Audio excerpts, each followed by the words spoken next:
শুভেন্দু অধিকারীর কোচবিহার সফরের আগেই ফের বিজেপিতে বড় ভাঙন। লোকসভা নির্বাচনের ফলাফলের পরই বিজেপি কর্মীরা দলে দলে তৃণমূল কংগ্রেসে যোগদান করেছেন।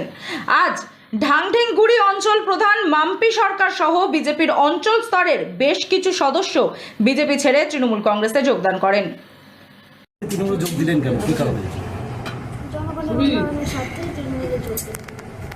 বললাম দুদিন আগে নিশীথ প্রামাণিক আপনার এলাকায় গিয়েছিলেন, আপনার সঙ্গে কথা বলেছেন, আপনি বলেছেন আমি বিজেপিতে আছি, থাকবো।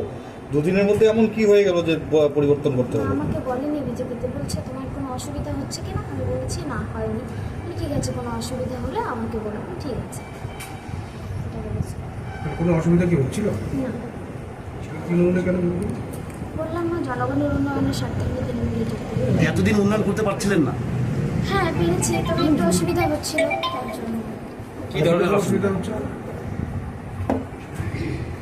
কাজের উন্নয়নের জন্য মানে বিজেপিতে ভিন্ন পলিটিক্যাল পার্টি যদি থাকে তাহলে সেখানে তো অসুবিধাগুলো থাকে। কোনো ভয় আছে কি আপনার উপরে? চাপ দিয়েছে কেউ? না, হুমকি দিয়েছে কিছু? এই 2-3 দিন পরে কেন সময় নিয়ে উনিও অবজার্ভ করলেন, সবটা দেখে সব কিছু তো তাড়াহুড়ো করে হয় না, না সময় নিয়ে বুঝলাম সব কিছু।